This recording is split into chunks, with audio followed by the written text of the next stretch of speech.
Oi pessoal, professor Edmar aqui das aulas de Sociologia do terceiro ano. Vamos continuar as nossas revisões para você se preparar para o vestibular e para o Enem. Então, na última aula, o que nós falamos? Nós trabalhamos com o tema da indústria cultural e na aula de hoje a gente vai abordar alguns temas contemporâneos da sociologia com conteúdos essenciais para a preparação ao Enem e ao vestibular visto ao longo das aulas. Então, clássicos e contemporâneos. Nós já tivemos uma aula de sociologia clássica, nós vamos ter uma aula agora falando dos autores contemporâneos. Mas é preciso que você compreenda direitinho o que é que na sociologia a gente entende por clássico e contemporâneo. Olha lá. Tratamos em aulas anteriores dos autores que constituem o campo da sociologia clássica, ou seja, os fundadores do pensamento sociológico.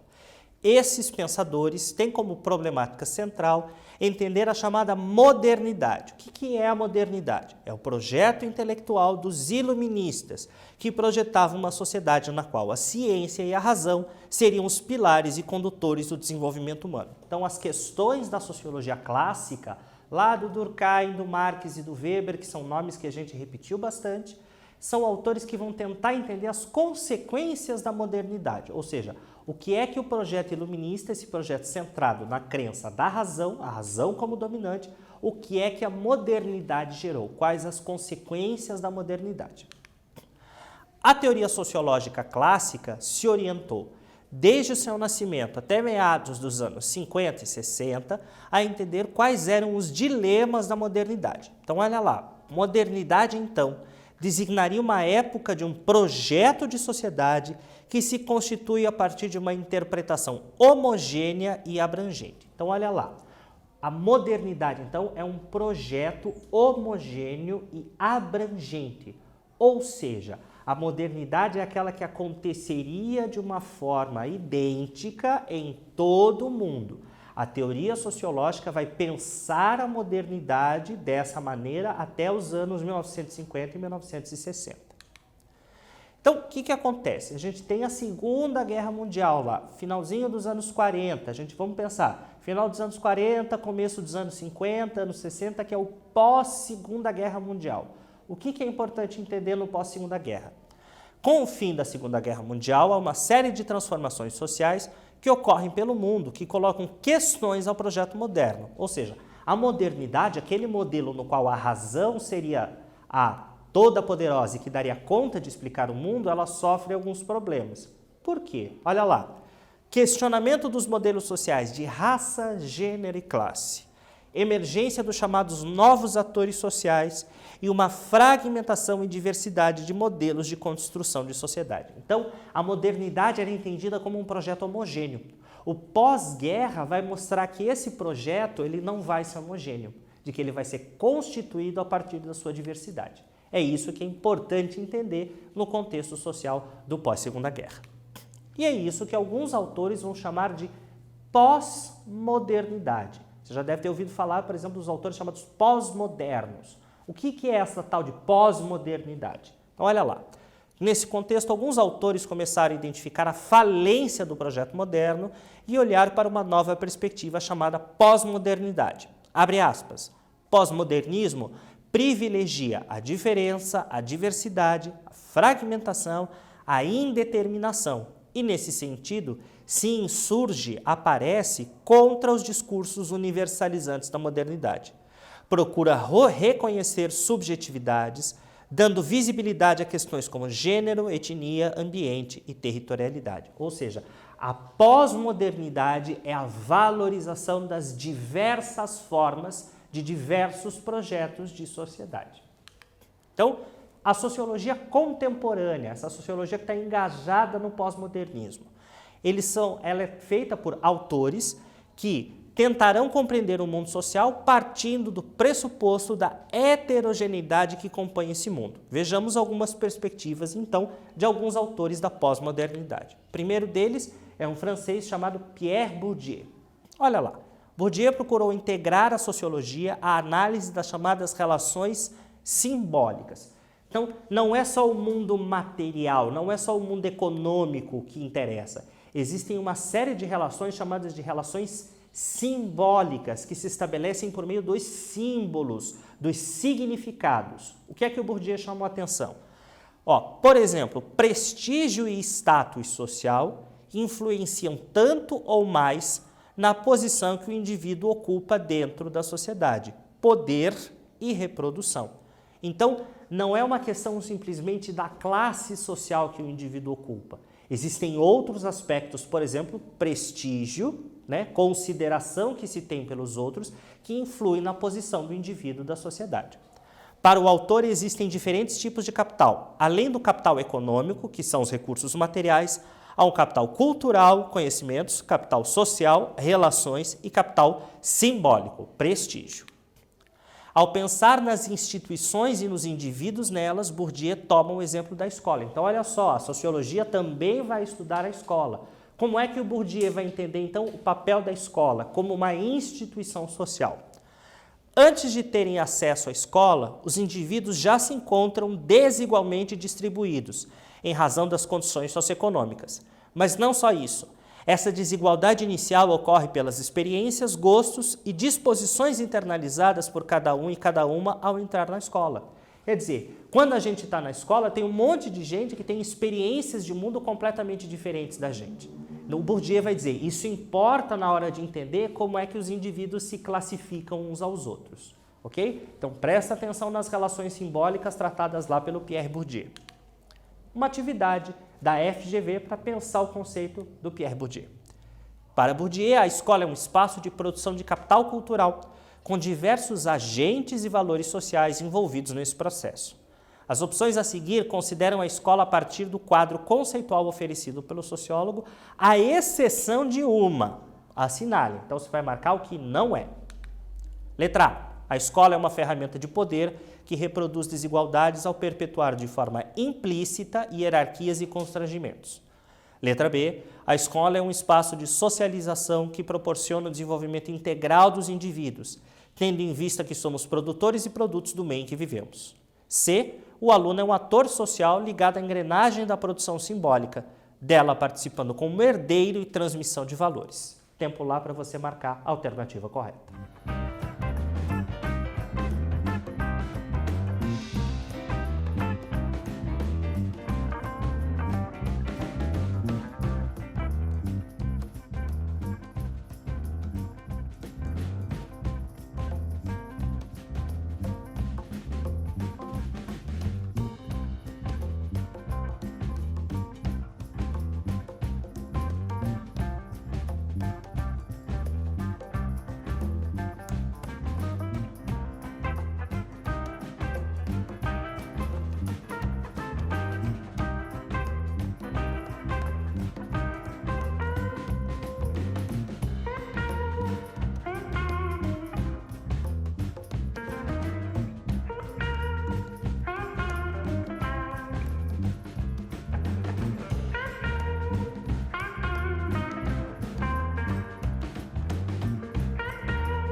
E aí, o que é que você marcou? Vamos ver a resposta correta? Letra B. A escola é um espaço de socialização que proporciona o desenvolvimento integral dos indivíduos, tendo em vista que somos produtores e produtos do meio que vivemos. Atenção! Na perspectiva da sociologia de Bourdieu, a escola não proporciona o desenvolvimento integral dos indivíduos, pois ela é uma instituição que reproduz as desigualdades, uma vez que privilegia capitais dominantes. Então, outro autor importante para a sociologia que aparece com frequência no Enem e nos vestibulares é o Norbert Elias, um alemão. Então, para Elias, a sociedade em seu estado presente é resultado de um conjunto de formas diversas de domesticação do corpo e da alma. Então, o Elias vai dizer, olha, a sociedade é resultado de um processo de controle, de domesticação do corpo e da alma no sentido das disposições internas, dos nossos sentimentos, das nossas emoções. O interesse de Elias está no processo civilizador, pois seria este processo que, ao longo do tempo, fez com que as pessoas fossem capazes de controlar os seus impulsos e instintos biológicos em nome da convivência social. Ao analisar os manuais de boas maneiras escritos na Europa no século XVIII, Elias identifica como se construíram as ideias do que é correto ou não ao agir em público. Então, a gente tem uma série de códigos da nossa ação em público. Você sempre tem que dizer bom dia, boa tarde, boa noite, com licença, muito obrigado. A gente tem determinadas maneiras de assoar o nariz em público. Todos estes códigos dizem respeito à domesticação do corpo, à domesticação e ao controle do comportamento. O Elias vai chamar isso de processo civilizador. O processo civilizador seria, portanto, um processo de formação e educação de indivíduos em uma determinada forma. O controle das emoções e dos impulsos que só podem ser exprimidos em circunstâncias específicas. Você não pode gritar, de repente, num ambiente como a sala de aula. Mas se você está assistindo um jogo de futebol lá no estádio ou em casa, você pode gritar e expressar suas emoções. O Elias, então, está dizendo, existem situações específicas para expressar emoções específicas. É isso que o Elias vai chamar de processo civilizador. Uma atividade da Unimontes para a gente pensar no Elias. Norbert Elias, alemão de origem judaica, é considerado na atualidade um dos maiores e importantes representantes da sociologia. Elias ganhou notoriedade, entre outros motivos, por fazer análises dos hábitos e costumes ao desenrolar do processo civilizatório. No que se refere a esse assunto, é incorreto afirmar. Letra A. Um aspecto vital da civilização para Elias é a autorregulação dos impulsos e pulsões, o autocontrole das energias instintivas que brotam dos seres humanos. Importante frisar que se trata de autocontrole, ou seja, diferentemente de coações externas que eram antes necessárias para a convivência humana. B. Estudos sobre civilização e cultura não interessam a sociologia, por ser uma disciplina acadêmica vinculada apenas aos problemas da gestão do aparato estatal. Um tempo lá para você marcar a alternativa correta.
E aí, o que é que você marcou? Vamos ver a resposta correta?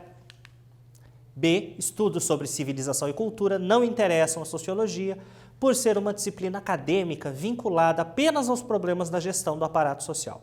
Atenção! Para a sociologia de Norbert Elias, o estudo do poder e das configurações políticas relaciona-se com as noções de civilização e cultura. Então lembra, para o Elias é importante entender o processo civilizador, o processo que domestica a alma e o corpo.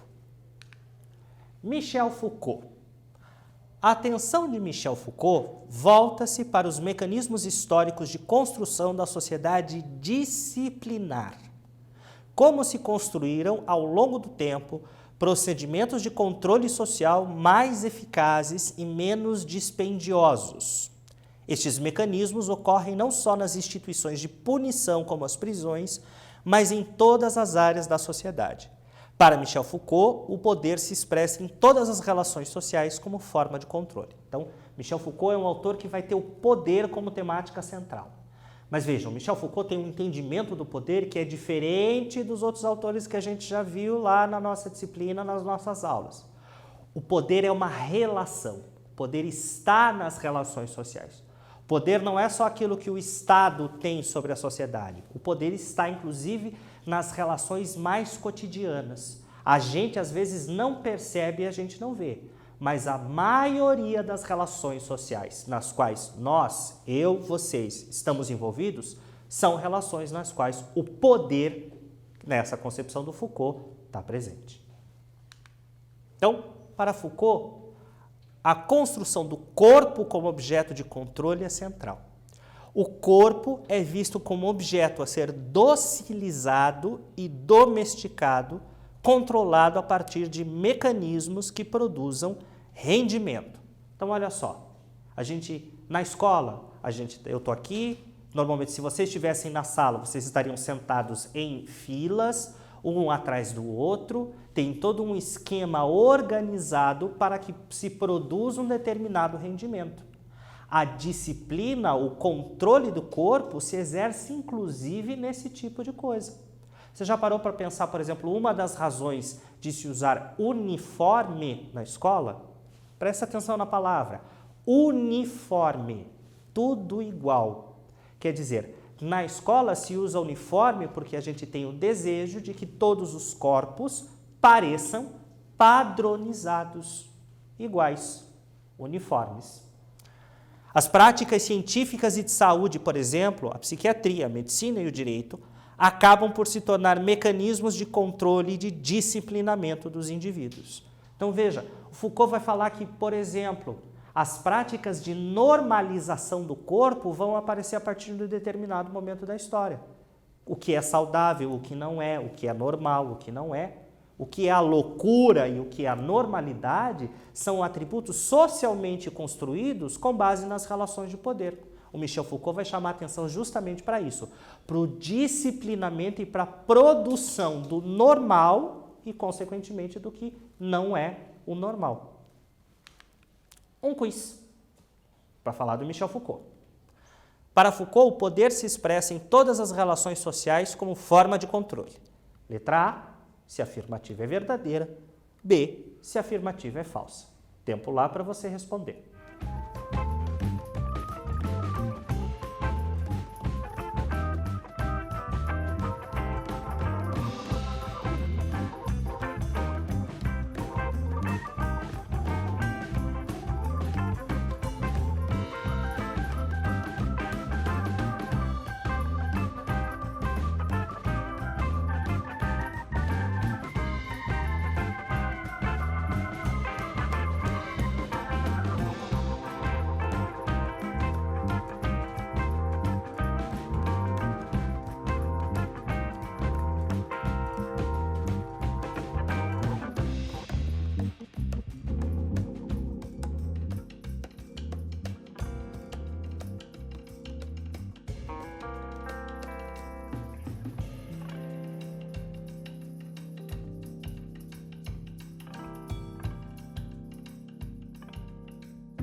E aí, verdadeiro ou falso? O que é que você marcou? Vamos ver a resposta correta?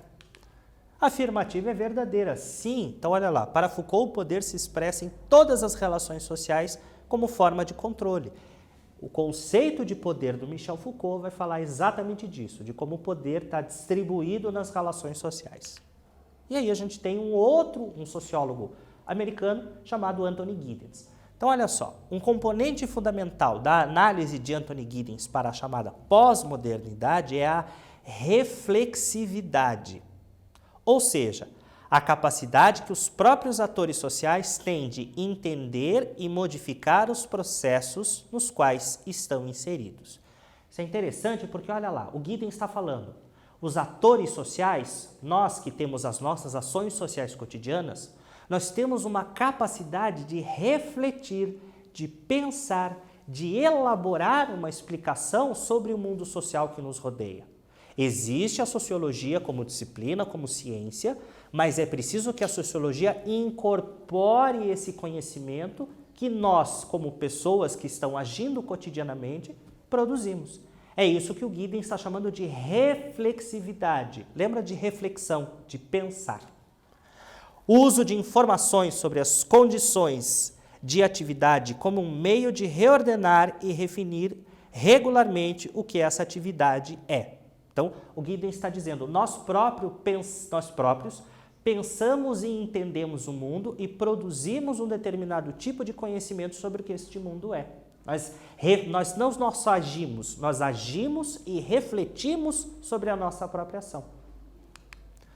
Uma dessas transformações diz respeito às políticas da intimidade no mundo atual.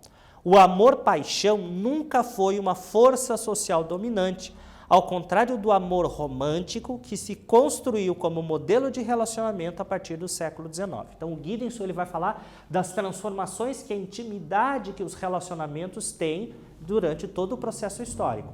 O amor-paixão, o amor que é paixão, ele nunca se constituiu como uma força social dominante. Muito pelo contrário, o amor romântico, o amor que se constitui como relação matrimonial, é que vai ser o modelo de relacionamento que vai ganhar cada vez mais força a partir do século XIX. Nesse sentido, vai chamar a atenção o Giddens. A mulher, quando entra na arena pública, levando para a discussão temas que eram da esfera privada, sexo, amor, casamento, família, filhos, alteram e transformam relações sociais entre os gêneros e novos modelos de relação se constituem. Então, o Giddens vai dizer o seguinte, o amor romântico lá no século XIX, ele constitui o quê? O homem na esfera pública, fora de casa, mundo do trabalho, e a mulher dentro de casa, esfera privada.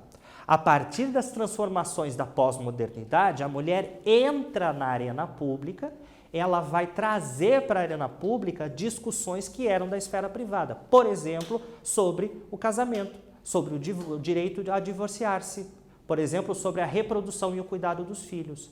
Quando isso é trazido para a esfera pública, dirá o Giddens, isso vai provocar alterações no modo de relacionamento, nas maneiras que homens e mulheres e que os outros gêneros se relacionam e constituem seus relacionamentos.